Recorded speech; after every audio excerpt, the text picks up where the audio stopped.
Since ancient times, we've looked into the night skies and wondered, how far do the stars stretch out into space? And what's beyond them? In modern times, we built giant telescopes that have allowed us to cast our gaze deep into the universe. Astronomers have been able to look back to near the time of its birth.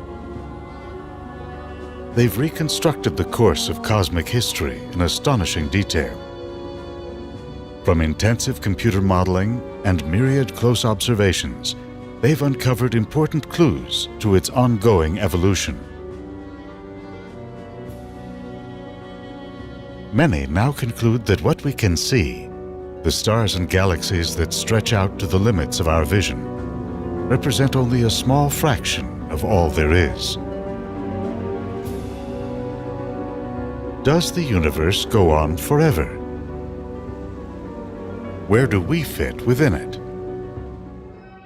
And how would the great thinkers have wrapped their brains around the far-out ideas on today's cutting edge?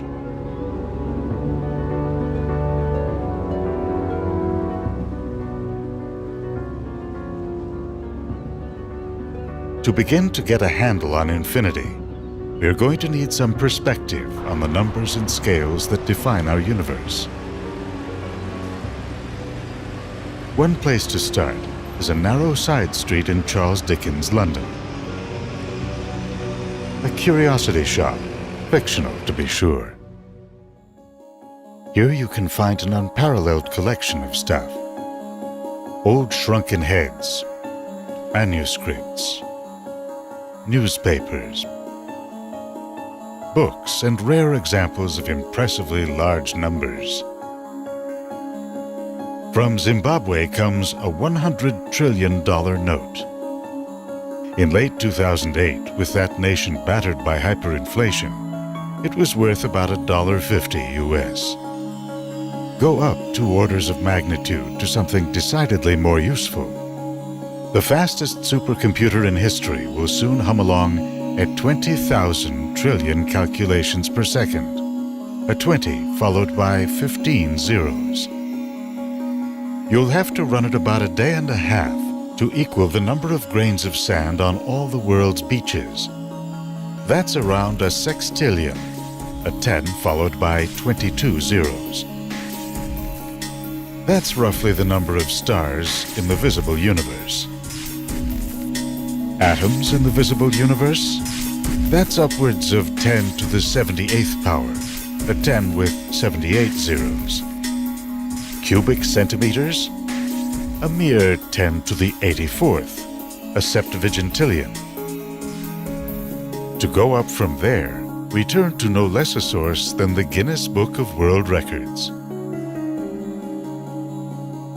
The largest named number in regular decimal notation, the Buddhist time period Asamkhya, is 10 to the 140th years, or 100 quintoquadragentillions. Then there's the largest number ever used. Graham's number is a calculation of angles in a type of hypercube. If you divided the visible universe into the smallest units known, called Planck volumes, the total of those units wouldn't get you anywhere close to Graham's number. But it's still nowhere close to the ultimate ceiling. Infinity. For those who find infinity hard to grasp, even troubling, you're not alone. It's a concept that has long tormented even the best minds. Over 2,000 years ago, the Greek mathematician Pythagoras and his followers saw numerical relationships as the key to understanding the world around them. But in their investigation of geometric shapes, they discovered that some important ratios could not be expressed in simple numbers. Take the circumference of a circle to its diameter, called pi. Computer scientists recently calculated pi to 5 trillion digits, confirming what the Greeks learned. There are no repeating patterns and no ending in sight. The discovery of the so-called irrational numbers like pi was so disturbing, legend has it, that one member of the Pythagorean cult, Hippasus, was drowned at sea for divulging their existence. A century later, the philosopher Zeno brought infinity into the open with a series of paradoxes, situations that are true but strongly counterintuitive. In this modern update of one of Zeno's paradoxes, say you have arrived at an intersection, but you are only allowed to cross the street in increments of half the distance to the other side.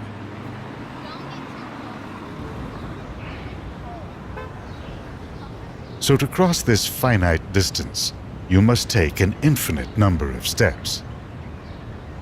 In math today, it's a given that you can subdivide any length an infinite number of times, or find an infinity of points along a line. What made the idea of infinity so troubling to the Greeks is that it clashed with their goal of using numbers to explain the workings of the real world. To the philosopher Aristotle, a century after Zeno, infinity evoked the formless chaos from which the world was thought to have emerged, a primordial state with no natural laws or limits, devoid of all form and content. But if the universe is finite, what would happen if a warrior traveled to the edge and tossed a spear? Where would it go? It would not fly off on an infinite journey, Aristotle said. Rather, it would join the motion of the stars in a crystalline sphere that encircled the Earth. To preserve the idea of a limited universe, Aristotle would craft an historic distinction. On the one hand, Aristotle pointed to the irrational numbers such as pi. Each new calculation results in an additional digit, but the final number in the string can never be specified. So Aristotle called it potentially infinite. Then there's the actually infinite, like the total number of points or subdivisions along a line. It's literally uncountable. Aristotle reserved the status of actually infinite for the so-called prime mover that created the world and is beyond our capacity to understand. This became the basis for what's called the cosmological or first cause argument for the existence of God. Another century later, Archimedes incorporated actual infinity into measurements of curved lines and volumes. His method boils down to a process of summation. Place a triangle inside a circle, turn it into a square, then a pentagon, and so on. As the number of sides increases to infinity, their combined lengths equal the circumference of the circle. By slicing and dicing curves into an infinite number of straight lines, he was able to compare a variety of curves, areas, and volumes. Archimedes anticipated techniques developed 2,000 years later. And yet his ideas on infinity did not carry forward due to what the author David Foster Wallace described as a mathematical allergy that developed in response to Aristotle's potential infinity. It was Aristotle's ideas that passed into the Christian era, along with his cosmology, with Earth seated firmly at the center. That view was not universal. Islamic, Hindu, and even some Western thinkers posed alternate views that included infinite space. In European circles, the issue of infinity resurfaced during the Renaissance. In 1543, the Polish astronomer Nicholas Copernicus argued that Earth orbits the Sun, not the other way around.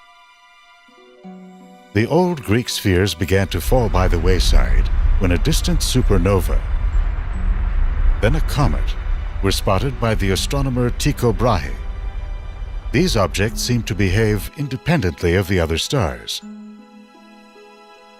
A monk named Giordano Bruno inflamed the issue by traveling Europe at the height of the Inquisition to proclaim an infinite universe. In the year 1600, he was burned at the stake for this and other heresies.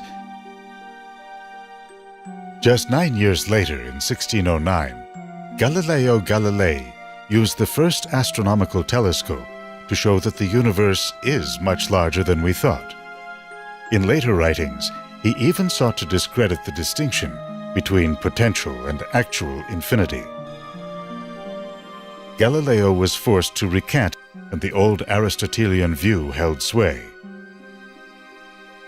Any attempt to assign a value to infinity, in numbers or in nature, was doomed, for that was the unique province of God.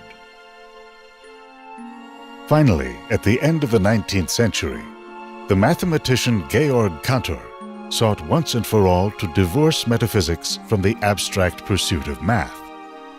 Infinity, he wrote, had to be studied without arbitrariness and prejudice. He became known for folding finite and infinite numbers into a unified theory of number sets, considered a foundation of modern math. One of his defenders used a paradox to show how infinite sets are subject to concrete comparisons. Say you've come to stay at this grand hotel. You're in luck because here there is an infinite number of rooms. Oddly enough, you learn there are no vacancies. Fortunately, the manager says, "I can still check you in." He assigns you to room number 1 and directs you down the corridor. Wonderful. Enjoy your stay. Thanks. Then he goes to work, shifting the guest in room 1 to room 2, room 2 to 3, 3 to 4, and so on. So in this hotel, there's a number set that includes an infinite number of guests and rooms. Then there's that same set plus you. 2 infinite sets, yet one is a subset of the other. Being able to use infinite sets of different sizes allowed mathematicians to design equations describing continuous motion and change over time. Echoing Aristotle, a critic of the new set theory suggested that the end of the corridor is still only a potential infinity, with God representing the only actual infinity. For those who pine for humble accommodations, we'll recommend an alternative later on. Even as mathematicians embraced infinity, astronomers in the early 20th century still saw a limited universe, centered on the galaxy, a flat disk of stars. Did the limits of our vision, like the horizon at sea, conceal an infinite universe beyond? Albert Einstein, for one, believed that if that were true, then the night sky would be filled with dense starlight shining from every direction. We'd reel from the effects of infinite gravity.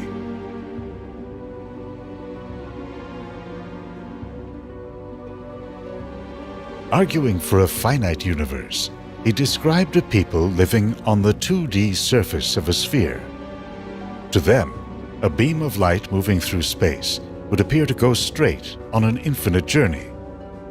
In fact, it follows a path determined by the overall gravity of the universe and curves back around.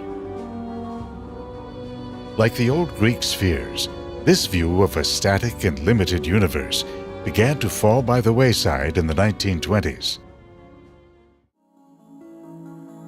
Edwin Hubble and Milt Humason used the new 100-inch telescope on Mount Wilson in California to look at mysterious fuzzy patches of sky called nebulae. They found that these patches were galaxies like our own, and that some were very far away. What's more, they found that most are moving away from us. The farther out they looked, the faster the galaxies are moving. This fact, known as Hubble's law, led to an inescapable conclusion that the universe is expanding. Furthermore, if you run the clock back on this expansion, it appears that it all began in one singular moment. That moment has traditionally been described as an explosion. A Big Bang. How large the universe has gotten since then depends on how long it's been growing and how quickly.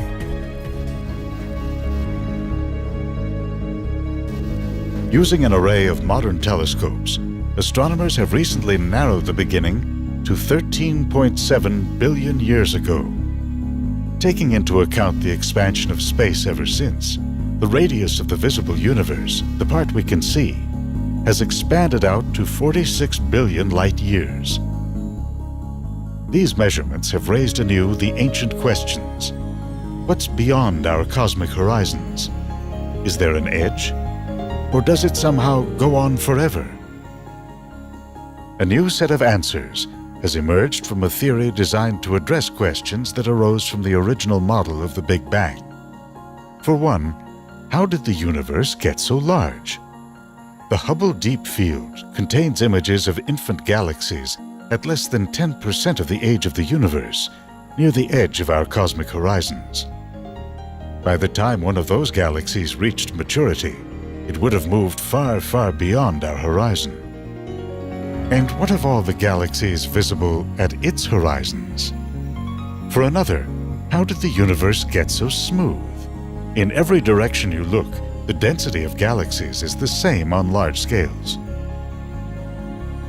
Astronomers believe that whatever process flung the universe outward must have also blended it in its earliest moments.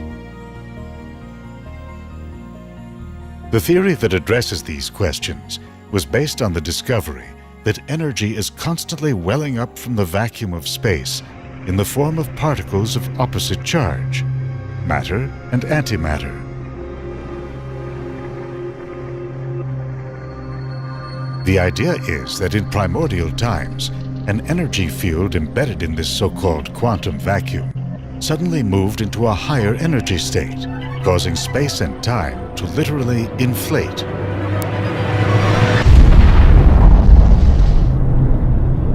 And our universe to burst forth.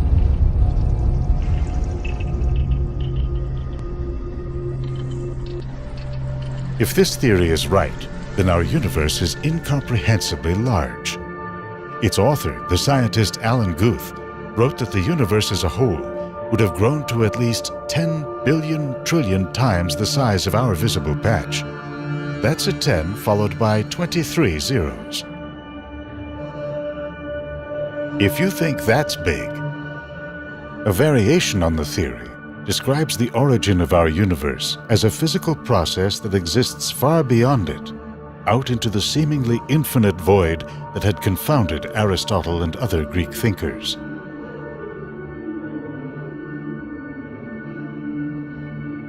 In that case, our universe would have inflated like a bubble and joined a stream of other bubble universes frothing up and expanding across an endless ocean of time and space. A related idea theorizes a cosmic landscape unfolding in vast fractal patterns. These new, more expansive visions of the cosmos are not without their paradoxes. Logically speaking, with infinite stars, infinite planets, infinite universes, you will also have infinite possibilities. The so-called infinite monkey theorem has its roots in Aristotle's attempts to illustrate the perils of thinking about infinity. Ask a monkey to type, or ask an infinite number of monkeys to type, for an infinite amount of time. You're sure to get a lot of random letters. But there is a chance, however small, that somewhere, somehow, you'll get the full text of Shakespeare's Hamlet.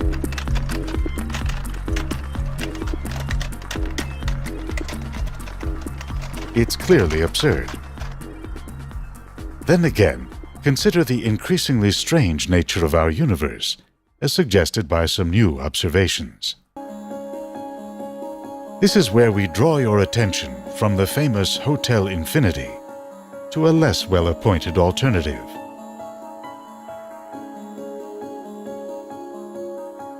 You're sure to get a big welcome at the old Hall of Mirrors.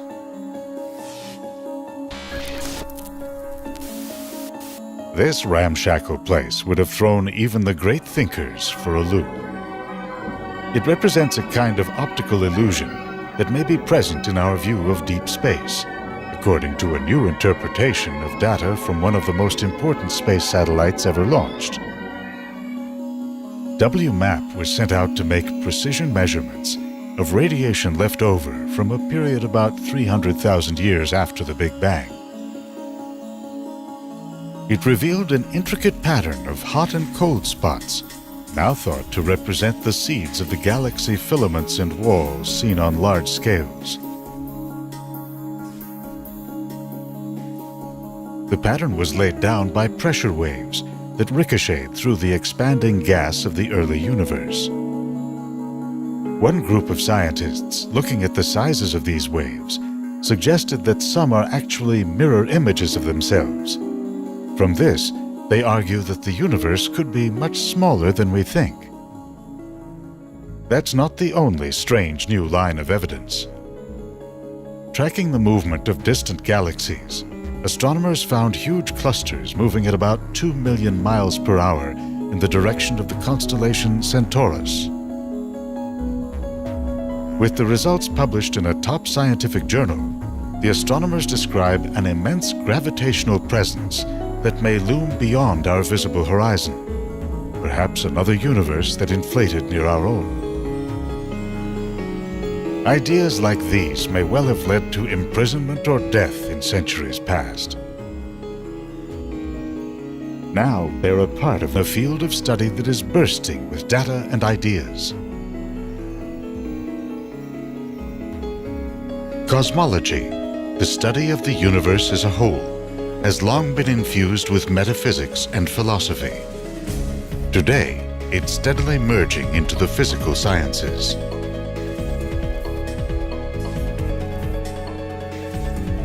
So, is the universe infinite? Scientists will continue to look for evidence of what lies beyond our horizons, and to test theories on the nature of time and space. But like the room at the end of an endless corridor, the final answer will always elude us.